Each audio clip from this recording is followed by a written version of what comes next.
Good morning everybody. Shivam શાળા પરિવારમાં તમારું હાર્દિક સ્વાગત છે. હું પેશવાની ચંપાબેન બોલું છું.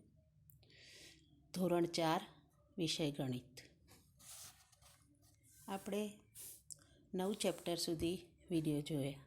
હવે પ્રકરણ 10 પેટર્નની રમત, જેમાં વિદ્યાર્થી મિત્રો આપણે પેટર્ન, તમે ચિત્રો તો બધાએ જોયા જ છે, જે તમે દોરો પણ છો અને તમને ખ્યાલ છે. તો આ ચેપ્ટરમાં આપણને રમત રમવાની છે, એટલે કે પેટર્ન આપણે કેવી રીતે બનાવીએ છીએ. ચિત્ર જ્યારે તમે બનાવો છો ત્યારે તેના 4 ભાગ હોય છે. તો એ ભાગમાં આપણે કેવી રીતે વિભાજિત કરીએ છીએ એ આપણે અહીંયા બતાવવાનું છે. હવે આ પેટર્નની રમત છે, એમાં આપણે આકૃતિની મદદથી પણ બનાવી શકાય તથા સંખ્યાની પેટર્ન પણ બનાવી શકાય. આકૃતિની પેટર્ન ખાસ કરીને સાડીમાં, ચાદરમાં, દુપટ્ટામાં વગેરેમાં વપરાય છે. આપણે સાડી, ચાદર, દુપટ્ટા વગેરે જોયા છે. એમાં આપણે પેટર્ન હોય છે, એટલે કે ફૂલ હોય છે, ડિઝાઇન હોય છે, લાઈન હોય છે, પાંદડા હોય છે, જે આપણે દરેકે જોઈ છે.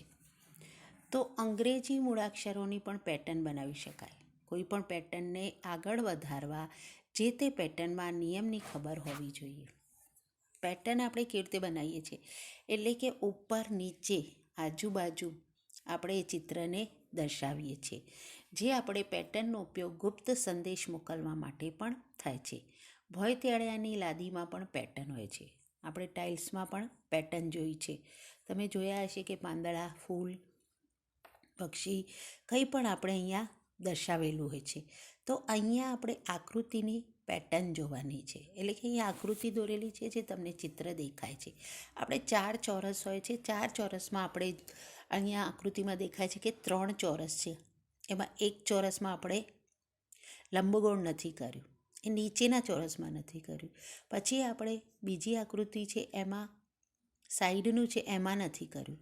અને ત્રીજી આકૃતિમાં આપણે બધા 4 પાંદડા બનાવી દીધા છે. એટલે કે આકૃતિ એ પેટર્ન પરફેક્ટ થાય, એટલે કે આપણે 4 બાજુ એને દર્શાવી શકાય. એટલે કે પેટર્ન આપણે કેવી રીતે બનાવીએ છીએ, એકમાં, બીજી, ત્રીજી અને ચોથી, એમ 4 કરીને આપણે એક વસ્તુ બનાવીએ છીએ. જેમ કે આપણે અહીંયા પેટર્ન નંબર 1, એક પાંદડું દેખાય છે. પછી આપણે 2 દોર્યા છે, પછી આપણે 3 દોર્યા છે, અને પછી આપણે 4 કર્યા છે.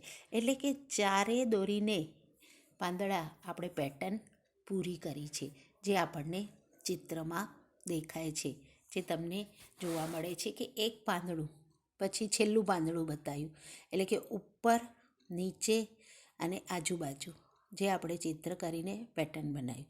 હવે અહીંયા પેટર્ન નંબર 2 છે, એટલે કે આપણે અહીંયા ચિત્રો દોરેલા છે, એ કેવી રીતે છે. તો એમાં આપણે ગોળ દોરેલું છે, એના 4 ભાગ કરેલા છે. જે આપણે એક ભાગ ભર્યો છે, જેની આપણે લીટી દોરીને દર્શાવી છે. બીજા ગોળમાં આપણને 2 ભાગ પડ્યા છે, અને ત્રીજા ગોળમાં આપણને 3 દર્શા, અને ચોથા ગોળમાં બધા દર્શાવેલા છે, એટલે કે આખું સંપૂર્ણ છે. તો આવી રીતે આપણે પેટર્ન બનાવીએ છીએ, એટલે કે કોઈ પણ વસ્તુ હોય તેની આપણે પેટર્ન બનાવીએ છીએ. તો અહીંયા વિવિધ પેટર્ન દર્શાવેલ છે. પેટર્ન જોઈને જે તેના નિયમની ખબર પડે છે. આપણે આ નિયમ છે, આ જે ચેપ્ટર છે એમાં નિયમ દ્વારા આપણે બનાવવાનું છે કે પહેલી વસ્તુ નથી, બીજી નથી, ત્રીજી નથી, ચોથી નથી, એના દ્વારા આપણે દર્શાવવાનું છે. હવે અહીંયા 1, 2, 3, 5, 8 છે. આગળની સંખ્યા ઉમેરવી, પછી 1, 4, 9, 16, 25. હવે આગળની સંખ્યા ઉમેરવી અને એના સરવાળો કરવો. પ્રાકૃતિક સંખ્યાઓનો વર્ગ છે 1, 4, 9, 16, 25. અંશ અને છેદમાં 1 ઉમેરતા, અંશમાં 1 ઉમેરવાનો અને છેદમાં 1 ઉમેરવાનો, એટલે કે 1, 2, એટલે 1માં 1 ઉમેરીએ એટલે 2, અને 2માં 1 ઉમેરીએ એટલે 3. એવી રીતે આપણે આ પેટર્ન બનાવીએ છીએ. એવી રીતે આપણે અંગ્રેજી મૂળાક્ષરની પણ પેટર્ન હોય છે. AZ, BY, CX, એટલે આગળની અને પાછળની એક અંગ્રેજી મૂળાક્ષર લઈએ છીએ. જેમ કે A તો છેલ્લો અક્ષર Z, બીજો અક્ષર B તો છેલ્લેથી બીજો અક્ષર Y, ત્રીજો અક્ષર C તો છેલ્લેથી ત્રીજો અક્ષર એક્સ. તો આમ 3 મૂળાક્ષર લઈને પણ કરી શકાય. ABCDEFGHIJKL. આમ 3 અક્ષરથી પણ પેટર્ન બનાવી શકાય છે. હવે જાદુઈ પેટર્ન હોય છે. જાદુઈ પેટર્નમાં આપણે અંકો લઈએ છીએ અને આપણે ત્રિકોણ દોરીને એનો સરવાળો કરીએ છીએ કે 3, 4 અને 2 9 થાય. પછી 3, 5, 1 એ પણ 9 થાય. 2, 6, 1 એ પણ 9 થાય.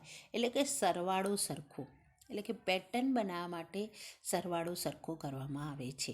તો આમ આપણે ચિત્ર દ્વારા, પછી નિયમ દ્વારા, અંગ્રેજી મૂળાક્ષર દ્વારા અને જાદુઈ ત્રિકોણ પેટર્ન દ્વારા આપણે અહીંયા પેટર્નની રમત રમ્યા.